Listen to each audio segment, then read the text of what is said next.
Alright guys, welcome to PaulVin TV. Today I want to bring a new twist on this channel. In the unfolding weeks, you'll be witnessing series of different agenda about cryptocurrency and for Photoshop editing. But today my main topic will be an introduction to cryptocurrency trading. My name is PaulVin. I'm a cryptocurrency trading expert. I've been trading and making profits of cryptocurrency since 2016, which means I have about 5 years trading experience in cryptocurrencies. Today, I want to introduce you to cryptocurrency, Bitcoin, and the numerous of currencies that are in existence. I'll be teaching you how to trade cryptocurrencies and make profit of them, along with the whole misconception of Bitcoin and everything that you need to know. Now, first of all, the question that you'll be asking is, what is Bitcoin? I would say Bitcoin is just a virtual currency that exists totally online. There's something like notes and coins. That. I want to make it simple for you to understand. In my subsequent videos, I'll go details. I even mean to teach you how to trade cryptocurrency yourself and be able to make ends meet of it. Yes, it's possible. Cryptocurrency is not fraud. Anybody that tells you cryptocurrency is fraud doesn't know what he is saying. Yes, I admit there are fraudulent activities that people use cryptocurrencies to do, but that doesn't make the currencies themselves fraudulent. For example, there are thieves or fraud people who use Ghana cedi in their daily activities. Does it make Ghana cedi less legit currency? No. The cryptos are currencies that people accept as legal tender, even if not legal in the sense of a national legal asset. Acceptable tender in their shops. Today, people are able to buy shoes, phones, laptops, houses, estates with cryptocurrency. For example, the richest man in the world, Elon Musk, just invested $1.5 billion into Bitcoin just this month. That's 1.5 billion revenue of his company, Tesla, the electric car making company, Tesla. And you are here in Ghana saying cryptocurrency like Bitcoin is fraud. No, it's not fraud. But fraudulent people like using Bitcoin and cryptocurrencies to do their activities because of its private or privacy nature. I hope you are following. Alright, now let me clear your doubts. Let me introduce you to cryptocurrency in general. This brings us to the question, what is cryptocurrency? Now, cryptocurrencies are completely virtual, decentralized currencies that exist completely online in a distributed ledger called blockchain. A distributed ledger called blockchain. I said virtual, decentralized, distributed ledger. Now, virtual because they exist completely online. They are just digital. There's nothing like notes and coins, as I mentioned earlier. And then decentralized because they are not under the control of any government. They are not under the control of any state. Alright? And then, as I said, they exist on a distributed ledger. Ledger in finance is like record keeping, right? A system that keeps record. And then they are distributed because we have copies of those ledgers, like thousands of them, that contain the same information, the same records. So each of the ledgers contain the whole history of Bitcoin transactions since 2009. Or if it's Ethereum or Ether currency, the ledger contains the history of Ether currencies or transactions since its creation up to date.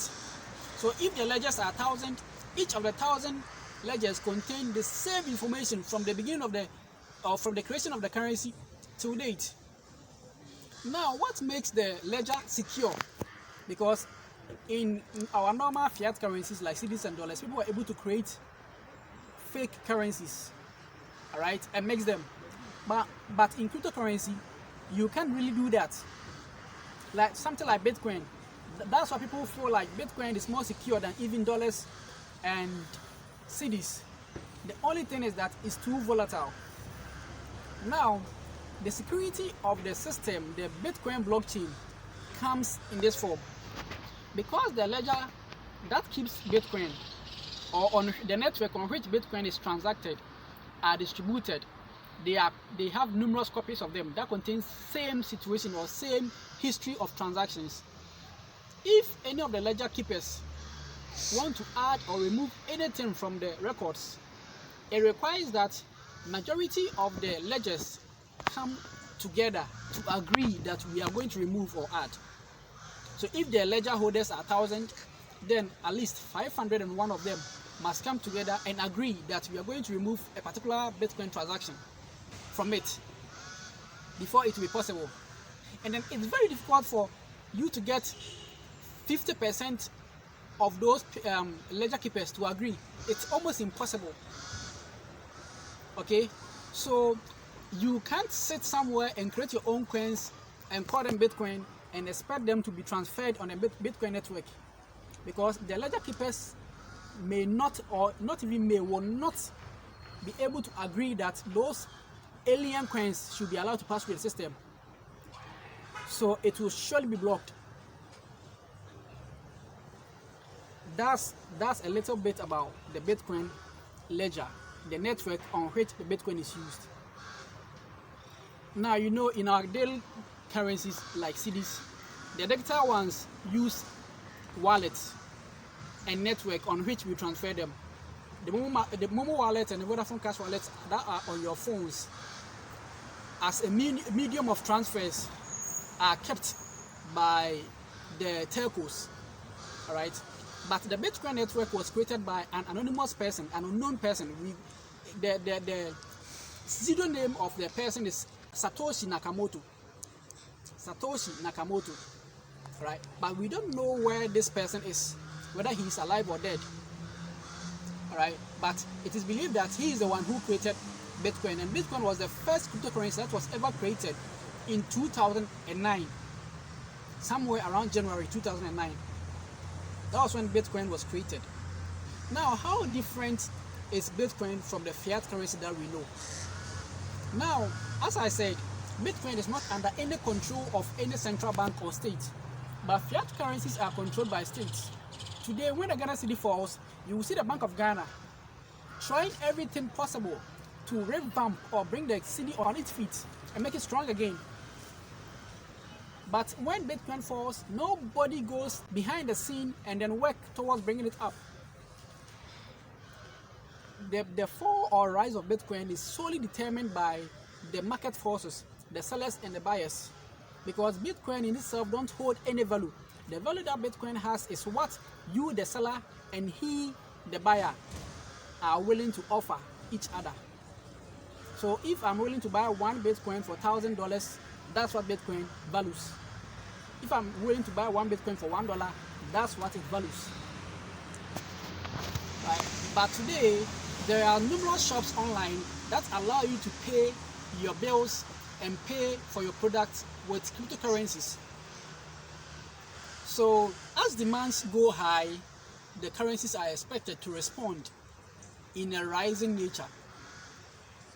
Let me use Gary for example. In this pandemic, in March 2020, as the president of Ghana asked us to go into a month lockdown, we saw people trooping into markets to overhaul food for the whole period of the lockdown. And people were buying Gary in bulk. Because of that, the price of Gary skyrocketed. In my neighborhood, Gary used to be bought around 7 cedis. But because of the incessant demand of Gary at that time, Gary went around 25 cedis because people were willing to buy it at any cost. That's how Bitcoin works. If people hear about Bitcoin going up a bit, they FOMO into it. In Bitcoin trading, when we use the word FOMO, we mean the fear of missing out. Because they want to make something out of it, they are afraid that they will miss. So they just come around and they want to be trading and be buying. Alright? So you see the price going up. And then the moment that the need for the currency goes down, then the price drops. That's how Bitcoin is. So it's very volatile. That's where the risk comes in. So mind you, Bitcoin can make you a millionaire overnight, and it can make you less of a poor man in seconds. So you must know what you are doing at any point in time. That's why this introductory lecture or lesson is very important to you. I'll be taking you through everything you need to know about these cryptocurrencies and Bitcoin. How you are supposed to trade it, where you can go and trade it, how you're supposed to store, keep it, whether you are supposed to trade a particular coin at any point in time or not, and then how you must keep your ears on the ground, because Bitcoin and cryptocurrencies ride on hype and news. Bad news means bad price. Good news means good price. So when you hear good news, then you're supposed to hurry up, buy the coin down, because it will respond. The price will go up. You sell it for your profit. When you hear there's a bad news in the coming or in the pipeline, you sell your Bitcoin and wait for the news to come. The moment the news comes, people will respond. They will sell their coins, the price will drop, and then you regather. That's a simple skill I just gave you right now.